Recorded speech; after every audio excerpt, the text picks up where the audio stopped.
Graça e paz lhe sejam multiplicadas em Cristo Jesus. Continuamos com o capítulo 15 e hoje, neste vídeo, encerramos a nossa análise desse capítulo tão importante para a trajetória de Abraão. Nós já conversamos que existe uma estrutura aqui, né? Deus faz promessas, Abraão se queixa, Deus através de sinais tranquiliza Abraão e confirma a sua palavra. Já estudamos o primeiro encontro, já vimos o grande significado do versículo 6 sobre a justificação de Abraão e agora vamos para o segundo encontro que está contido no capítulo 15. Então, me acompanhe logo depois da vinheta.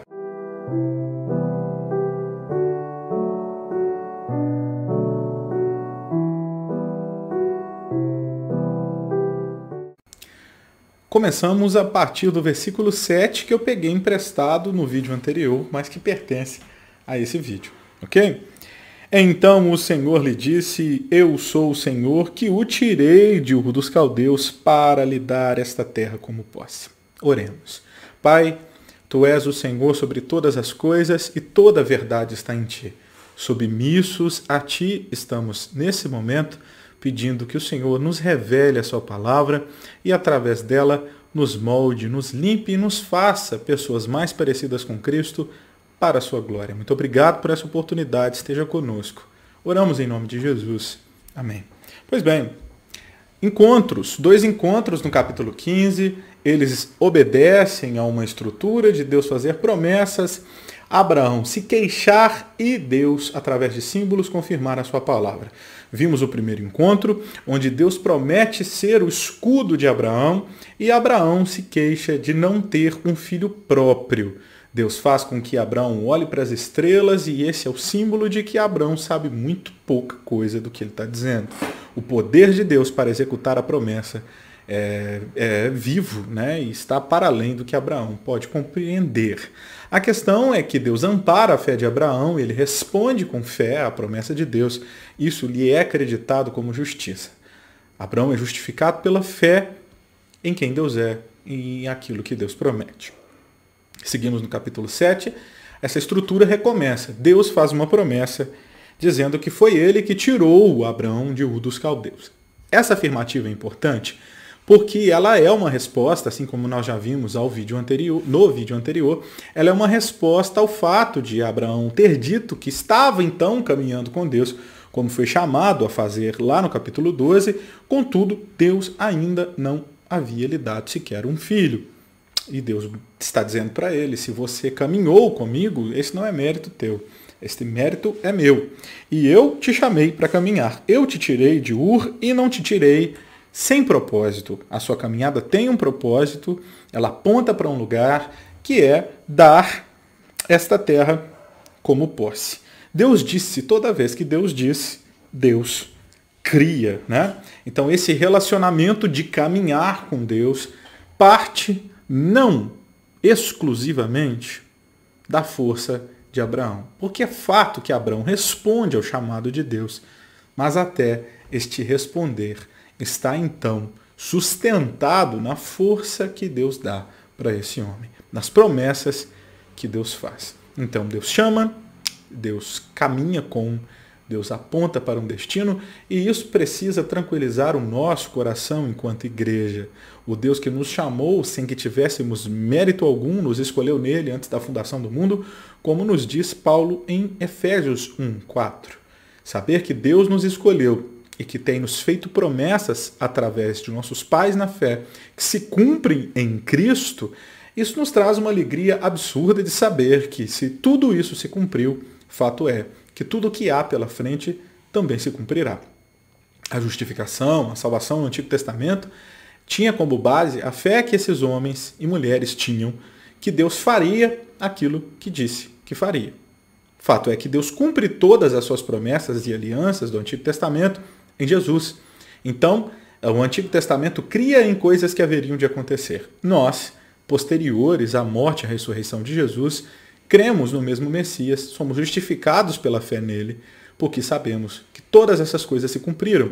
E por isso podemos nos descansar no fato de que, se Deus fez tudo isso, continuará a fazer a fim de que todo o seu plano se cumpra e que ele seja glorificado diante de todas as nações da terra.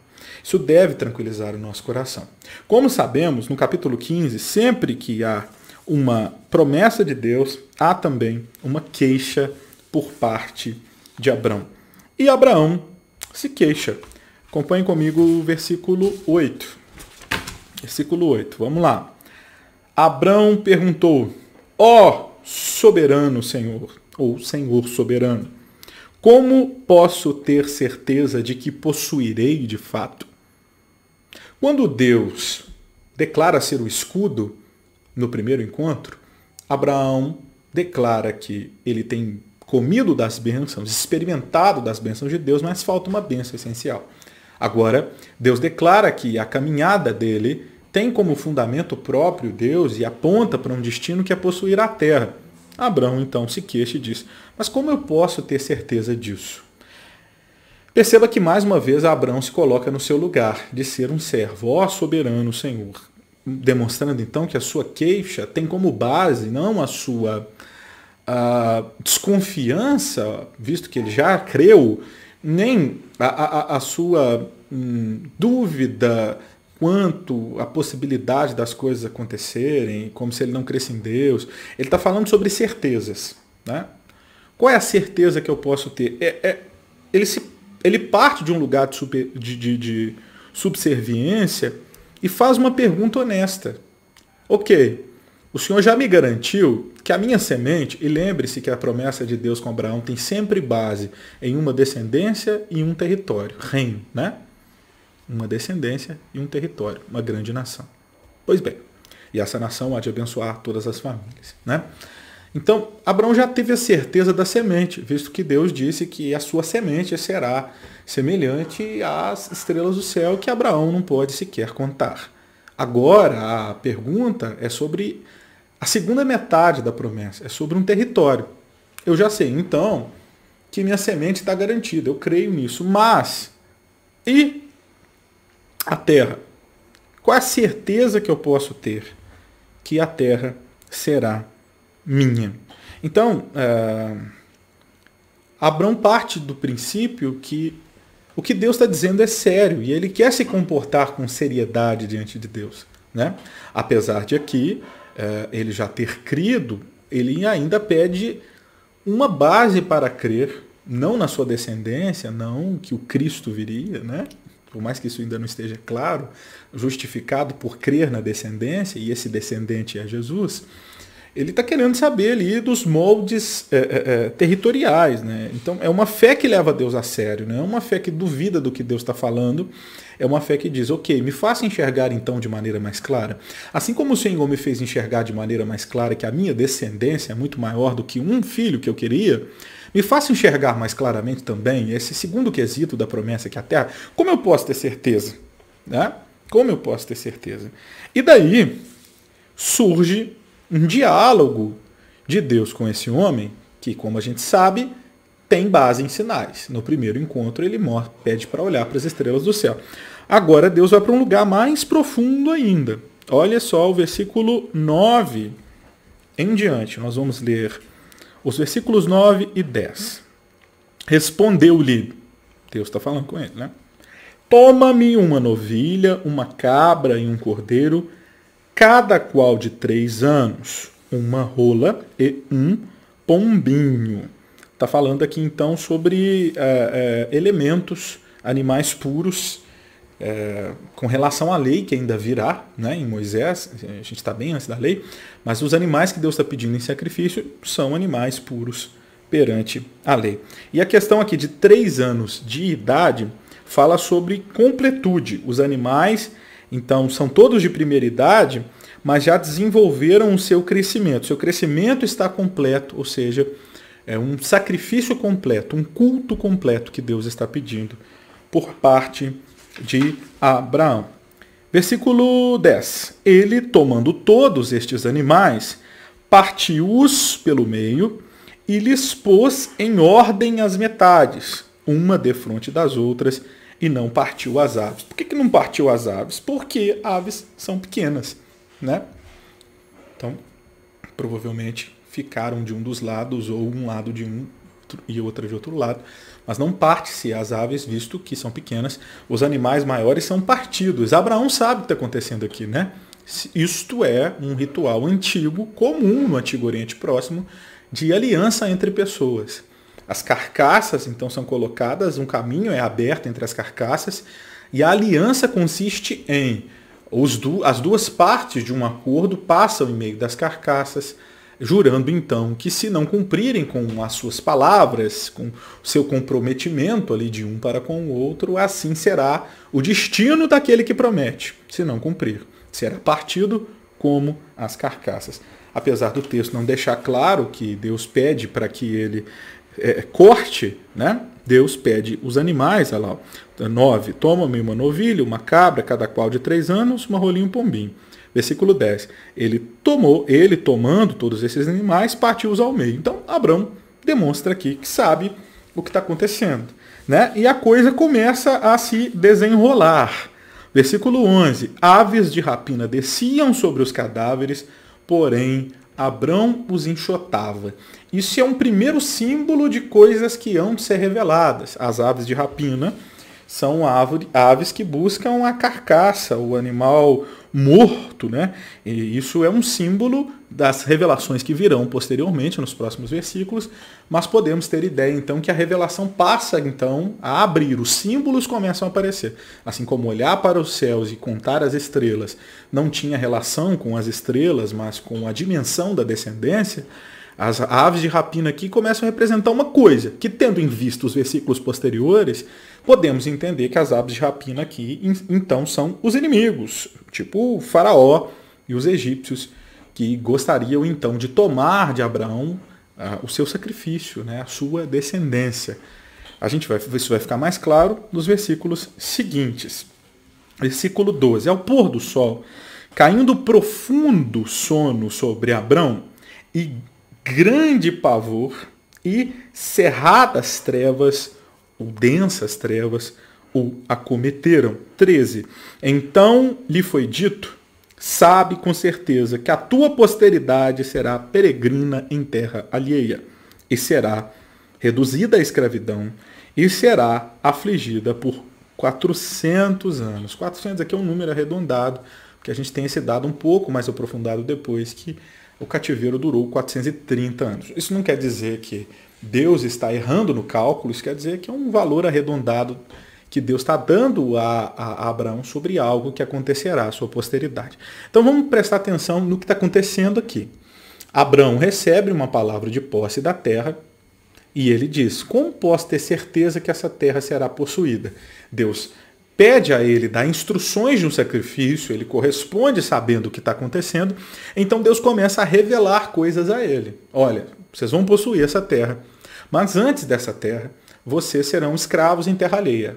A geração de vocês será escravo em terra alheia. A gente sabe que de Abraão vem Isaac, Isaac vem Jacó, Jacó tem todos os seus filhos com suas mulheres e concubinas, ele amava mais um do que os outros, que era José, por vaidade dos seus irmãos, pela vaidade ter sido mexida, né, por eles terem inveja de José, eles vendem José como escravo. José vai parar lá no Egito, José cresce no Egito, José se torna um grande governador no Egito, a terra de Canaã passa fome, e então os irmãos de José vão até o Egito comprar comida, encontram José lá, não sabem que é José. José arruma uma série de situações para ter os irmãos perto, José se manifesta aos seus irmãos como sendo José, os irmãos ficam com medo, no fim das contas José pede perdão, perdoa e traz então Jacó, seu pai, e seus familiares para dentro do Egito, né? Então muita coisa vai se desenrolar ainda.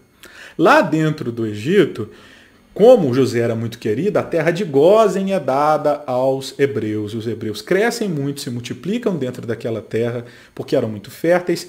O faraó que amava José morre, vem outro faraó que passa a perseguir o povo de Deus, 400 anos então de escravidão. Deus está falando sobre coisas que virão a acontecer, mais uma vez apontando aqui a figura de Abrão como um profeta, a quem Deus revela as coisas no futuro, e Deus começa a dar detalhes de como então esta geração posterior ocupará a terra, antes de a terra ser ocupada pela descendência, assim como Deus está prometendo. E Abraão está se queixando, dizendo que ele precisa de uma direção de como crer nisso de maneira mais sólida. Deus está dizendo, há um processo para acontecer, e antes que aconteça, vocês vão ter problemas, né? Então as aves de rapina podem representar aqui o faraó, os inimigos querendo comer a carcaça, abusar, explorar Israel, as densas trevas que tomam então Abrão nesta visão, visto que Deus não precisa de colocar Abrão em densas trevas para se revelar a ele, né? E Deus não é um Deus mau. Talvez essas densas trevas que se cerram em volta de Abraão podem dar ideia de medo, de pavor, e é isso mesmo. Não é que Deus seja pavoroso, mas Deus está mostrando o pavor do futuro de seu povo que será escravo. Versículo onde a gente parou aqui? 12, 13, 14. Mas também eu julgarei a gente que tem de se sujeitar. Mas também eu julgarei a gente aqui tem de se sujeitar-se e depois sairão com grandes riquezas. Estão mostrando que o povo vai sofrer, mas que Deus vai dar devida colheita. O texto não está deixando claro, a princípio no texto, mas a gente já conhece a história e sabe que esse povo são os egípcios, as pragas e por aí vai, né? Então o povo será punido por oprimir os filhos de Abraão, mas os filhos de Abraão sairão de lá com riquezas. Então Deus está dizendo como que é os próximos passos do povo dele.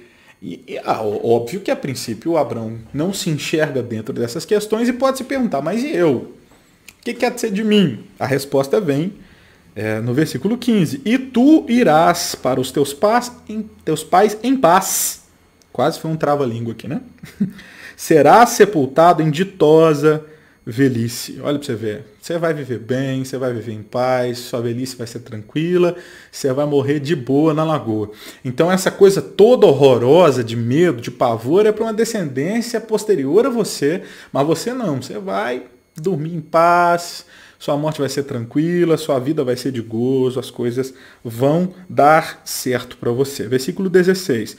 Na quarta geração, tornarão para aqui, porque não se encheu ainda a medida da iniquidade dos amorreus. Então parece que tem dois sentidos esses 400 anos, né? São 4 gerações, aqui é uma das ideias de quanto vale uma geração na Bíblia, aqui uma geração valeria 100 anos, né? São 400 anos de escravidão, são 4 gerações. Então depois de 4 gerações como escravos, os teus descendentes vão sair da casa de escravidão e vão vir para cá, né?